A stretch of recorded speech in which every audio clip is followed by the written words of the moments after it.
We see the warrior, the longship, the axe. It's a story sold to us in blood and glory, a story of men. But every shield wall that breaks, every town that burns has a second story, the one that begins after the fighting stops. It's the story of the women, the noblewomen, the queens, the abbesses, the daughters of lords, whose worlds are shattered in a single day. You think you know the Vikings, but you don't know what happened in the silence after the screams. What was the fate of a highborn lady when her husband's fortress fell? When the flag of the dragon flew over her home, she wasn't just a casualty of a war, she became the prize, she became property, she became currency. Tonight, we look at 5 of their stories, 5 documented fates of noblewomen who fell into the hands of the Norse. If you believe these forgotten histories deserve to be told, subscribe to our channel. It's the best way to ensure these stories are not lost again.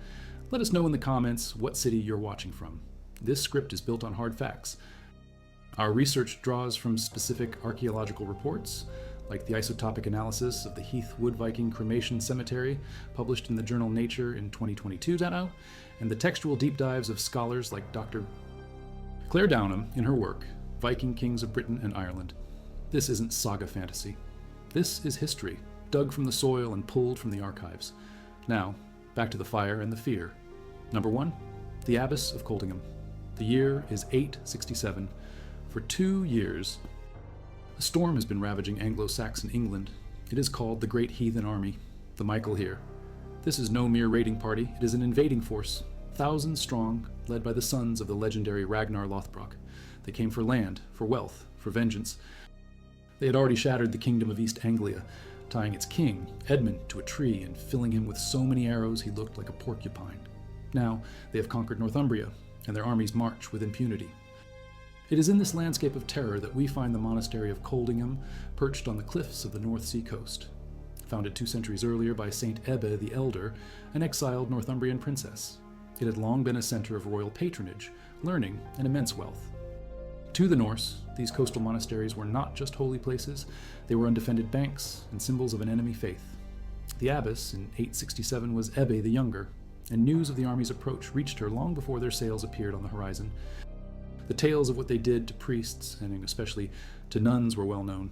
For the women of Coldingham, capture meant a fate of ritualized rape and enslavement, a violation of their bodies and their sacred vows. Abbess Ebbe knew resistance was futile. No prayer would stop the axe. No wall would hold back the horde. According to the chronicles of Roger of Wendover and Matthew Paris, who recorded a story that had clearly been passed down for generations, Ebbe gathered her panicked sisters in the chapter house. She delivered a sermon not of hope, but of grim resolve. Their souls, she argued, were inviolate, but their bodies were about to become a battlefield. She offered them a terrible way out, a way to claim one final, defiant act of control. In the horrified silence, she produced a sharp razor. Before the eyes of all her nuns, she brought the blade to her own face, slicing away her nose and upper lip, transforming her features into a bloody ruin. Through her mangled mouth, she commanded her sisters to do the same, to destroy the beauty that would make them prizes, to make themselves physically repulsive, spiritually untouchable. One by one, the nuns followed her example. The chapter house became a scene of ritualized self-mutilation, an act of extreme piety and desperate courage. When the Viking warriors finally smashed down the monastery gates and burst into the priory, they were not met by trembling, beautiful women. They were confronted by a choir of the disfigured, faces streaming with blood, who stared back at them with unwavering eyes. The Norsemen's lust turned to shock, then to disgust, and finally to pure rage. They had been denied their spoils. They had been cheated of the brutal prize they felt was their right. In their fury, they dragged every monk and every mutilated nun into the main church building. They barricaded the heavy wooden doors from the outside, piled timber against the walls, and lit the pyre. The entire community of Coldingham was burned alive. For centuries, the exact location of this first monastery was lost, but recent archaeological work by groups like Dig Ventures near the later medieval priory has uncovered traces of the original Anglo-Saxon settlement, including evidence of a massive fire that destroyed it around the time the Great Army was in the area. The story of Ebbe and her nuns is one of the most extreme fates a noblewoman could suffer. She was not captured, she was not enslaved, because in her final moments, she seized control of her own destiny and that of her sisters, choosing the purity of the flame over the violation of the flesh, cold, steel, and resolve. Number 2, the Queens of Dublin. To understand this fate, you must understand the city of Dublin in the 9th century. It was not the capital of Ireland. It was a Viking fortress, a naval base, and the undisputed center of the North Atlantic slave trade. Founded as a long fort or ship camp, in 841, Dublin, the Black Pool, had grown into a bustling, brutal metropolis. Its wealth was not built on crafts or farming, but on human bodies. It was a clearinghouse for captives taken from all over the British Isles and beyond. Ruling the city were two of the most formidable sea kings of the age, Amlaib the White and Imar. Modern historians widely accept that Imar was the very same man known in English sources as Ivar the Boneless, one of the leaders of the great heathen army. This means the campaigns in England and Ireland were linked, a vast enterprise of conquest and exploitation run by a single, terrifying family. In the year $870, these two kings launched their most ambitious campaign to date. Taking the bulk of their Dublin fleet, they crossed the Irish Sea to Britain and laid siege to Altclut, the fortress on Dumbarton Rock. This was the ancient capital of the Britons of Strathclyde, a kingdom that had resisted Anglo-Saxons and Picts for centuries. The fortress was considered impregnable. For 4 agonizing months, the Britons held out, but Amlaib and Imar simply waited. As the Irish annals of Ulster record and Grumminux, the fortress's well eventually ran dry, and the defenders, dying of thirst, were forced to surrender. The Vikings sacked the citadel, and in 871 they returned to Dublin in triumph. The annals give us a specific, chilling number: 200 ships. They were filled with plunder and a great host of captives, Angles and Britons and Picts, 200 longships, each capable of carrying dozens of chained human beings. This was an industrial-scale operation. Imagine the scene: the wife of King Arthgal of Altclut, his daughters, the wives and children of his chieftains. One day, they are the elite of a proud kingdom. The next, they are human cargo, crammed into the stinking hold of a ship, their world reduced to darkness, fear, and the rocking of the waves. Upon arrival in Dublin, their nightmare would only intensify. They would be marched to the slave markets, the location of which archaeologists have identified in the Wood Quay area of the modern city. There, they would be stripped, cleaned, and paraded before potential buyers. Their nobility, once a source of power, was now just a feature that might raise their price. Slave chains, iron collars, and shackles have been dug from the Dublin soil, physical testament to the trade that built the town. A queen of Strathclyde could be sold to an Icelandic chieftain looking for a high-status concubine, or she could be sold to a Russ merchant who would force her on another journey, this time down the rivers of Russia to the Caspian Sea, to be sold in the glittering, terrifying markets of Baghdad. Her currency was no longer her name, but her health, her youth, and her beauty. The silver dirhams from the Abbasid Caliphate that flooded into Scandinavia during this period, found in massive hoards, are the receipt for this transaction. Each coin is a ghost of a life stolen, a person turned into a product. For the royal women of Altclut, their stories end abruptly in the Irish Chronicle. They enter Dublin as part of a great host of captives, and then they vanish, absorbed into the vast, merciless economy of the Viking world. Wealthy, powerful, enslaved. If this history matters to you, hit that subscribe button. It tells us to keep digging for these stories, and tell us in the comments which part of the world you're hearing this from. We aren't just reading sagas. We are cross-referencing them with hard data, like the findings from the new Salme ship burials in Estonia, dated to around 750, which show the violent beginnings of the Viking Age, detailed in the Estonian Journal of Archaeology. We connect these findings with written accounts to paint the truest picture possible. Now, let us return to the continent. Number 3, the noblewoman of the Seine Valley. The year is 885, and the once great Carolingian Empire is a ghost. After the death of Charlemagne, his descendants had waged bitter civil wars, culminating in the Treaty of Verdun in 843, which split the empire into 3 warring kingdoms. West Francia, the precursor to modern France, was a fractured land of competing nobles and a weak king. For the Vikings, it was a paradise for plunder. They had sailed up the Seine, the Loire, and other rivers for decades, sacking cities at will. But the attack of 885 was on a different scale entirely. A massive fleet, led by a chieftain named Sigfrid Azimstep, converged on the river Seine. The eyewitness monk Abbo of Saint-Germain-des-Prés, in his epic poem on the siege, claims a fleet of 700 ships carrying 40,000 men. While these numbers are certainly poetic hyperbole, the force was large enough to threaten the heart of the kingdom, Paris. The city, then largely confined to the Ile de la Cité, was defended by 2 crucial fortified bridges and led by the heroic figures of Count Odo and Bishop Gozlan. For 11 grueling months, the Vikings besieged Paris.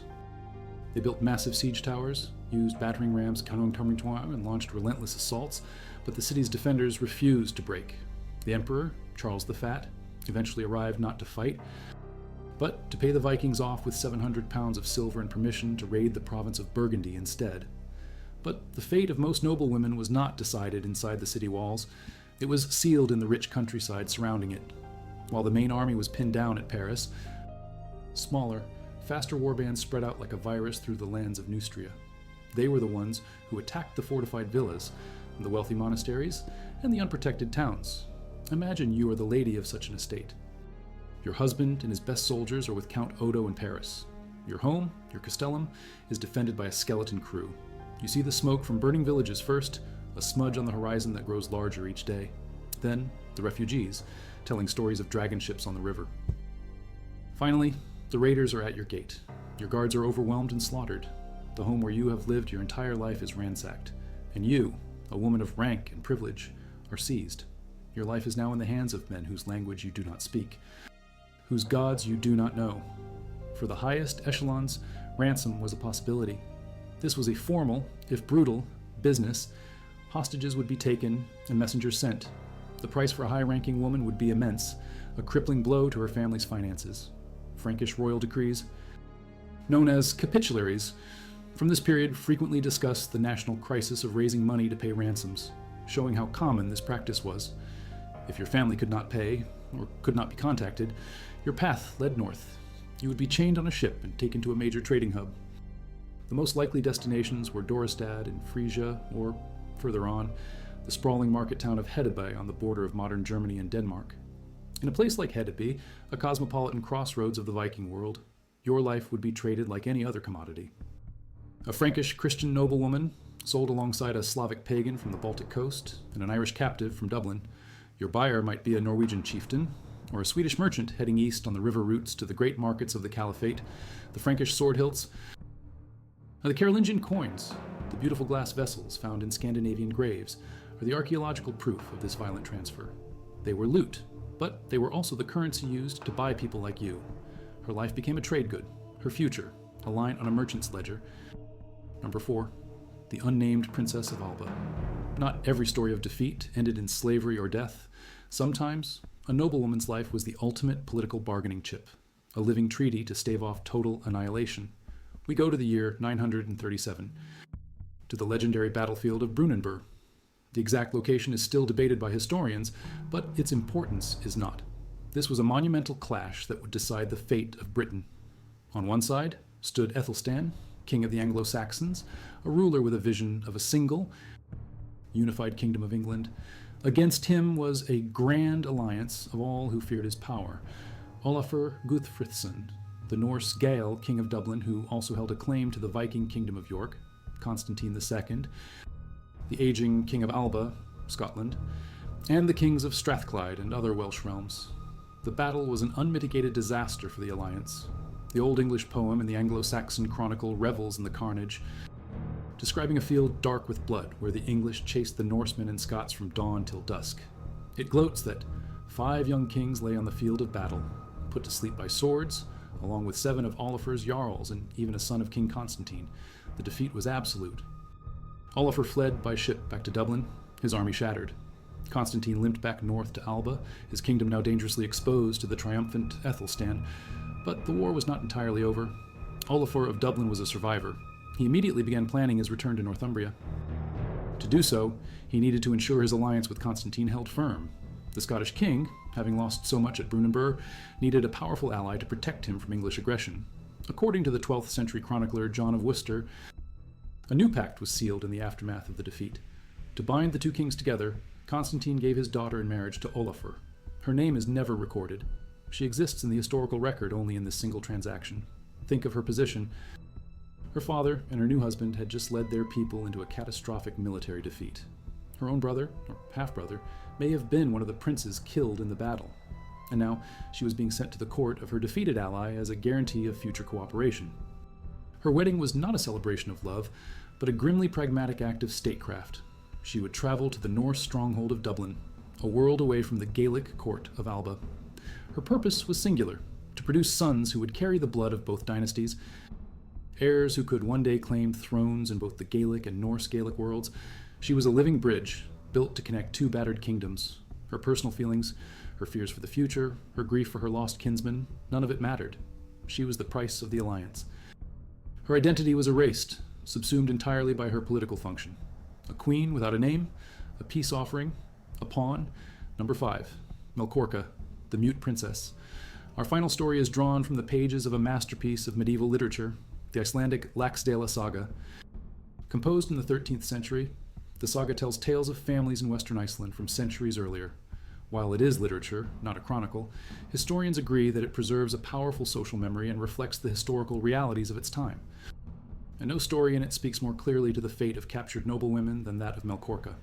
The saga tells of Höskuldur Dalakolsson, a powerful Icelandic chieftain from the mid-10th century. During a trading expedition to Norway, he attends a great fair where he meets a merchant known as Gilli the Russian, implying he traded on the eastern routes. Gilli has a group of female slaves for sale. One stands out. She is young, breathtakingly beautiful, but Gilli warns that she is a mute. She has never spoken a word. Höskuldur is fascinated. He buys her. The price Gilli demands is astronomical. 3 full marks of silver. A mark was about 200 grams of pure silver, making the total price around 600 grams. This was a truly colossal sum, enough to buy a small fleet of ships or a vast estate. To pay this much for a slave, even a beautiful one, was unheard of, and it suggests that Gilli knew, or suspected, that she was far more than she appeared. Höskuldur brings her back to his farm in Iceland. She becomes his concubine and, as promised, remains utterly silent. She performs her duties, but her voice, her past, her identity remain locked away. She gives birth to a healthy son whom they name Olafur. Years pass. One day, when Olafur is a small boy, Höskuldur is walking near his house when he hears voices from a nearby stream. He sees his silent concubine playing with their son, and she is speaking to him, but she is not speaking Old Norse. She is speaking a language Höskuldur barely recognizes, Irish Gaelic. Her muteness was a long, patient act of resistance. It was the only power she had left. In a world that had stolen her freedom, her family, and her home, she refused to give her captors her voice. It was her last sanctuary. Höskuldur confronts her, and she finally reveals the truth. Her name is Melkorka, and she is the daughter of an Irish king named Myrkjartan. She was captured in a raid at the age of 15 and sold into the vast Viking slave network. The story does not end there. When her son, Olafur Pi, Olaf the Peacock, grows up, he is eager to claim his noble heritage. He sails to Ireland, finds his grandfather King Myrkjartan, and is received with honor, acknowledged as Irish royalty. He returns to Iceland with immense prestige, becoming one of the most powerful chieftains on the island. Melkorka's story, while filtered through a saga, is the story of a real historical process. It is the perfect microcosm of the era. A princess becomes a slave, her identity is suppressed, but through an act of incredible long-term defiance, she ensures her own royal bloodline not only survives, but triumphs in a new land. Her silence was not weakness, it was a weapon. The stories of these 5 women, the defiant abbess, the enslaved queen, the ransomed noble, the political pawn, the silent princess, are just fragments. For every woman whose fate was hinted at in a chronicle or a saga, there are thousands, tens of thousands, whose names and stories are gone forever. We have been told the story of the Viking Age through the eyes of the men who fought it. But now, science is giving a voice to the women who were its currency. In 2018, a landmark genetics study was published in the journal Cell, sequencing the genomes of hundreds of ancient remains from across Europe from the Viking era. The data confirmed on a massive scale what smaller studies had suggested for years. The Viking expansion was a profoundly gender-biased event. The genetic markers for paternal lineages, the Y chromosomes passed from father to son, show a clear exodus of men from Scandinavia outwards into England, Ireland, Russia, and the North Atlantic. But the maternal lineages, the mitochondrial DNA passed from mother to child, tell a different story. In the founding population of Iceland, the paternal DNA is overwhelmingly Scandinavian, but the maternal DNA is overwhelmingly from the British Isles. Modern estimates suggest that over 60% of the original female settlers of Iceland were from what is now Ireland and Scotland. This is not the genetic signature of a peaceful family migration. It is the indelible biological proof of a systematic process of conquest, capture, and forced resettlement. It is the genetic echo of those 200 ships returning to Dublin, laden with human cargo. It is the legacy of Melkorka, multiplied by 10,000. For 1,000 years, the sagas have recorded the names of the fathers who sailed and raided. But the DNA now reveals the silent history of the mothers who were taken, traded, and forced to build a new world. Their individual stories are lost to the darkness. Their collective truth is written in the very blood of a nation,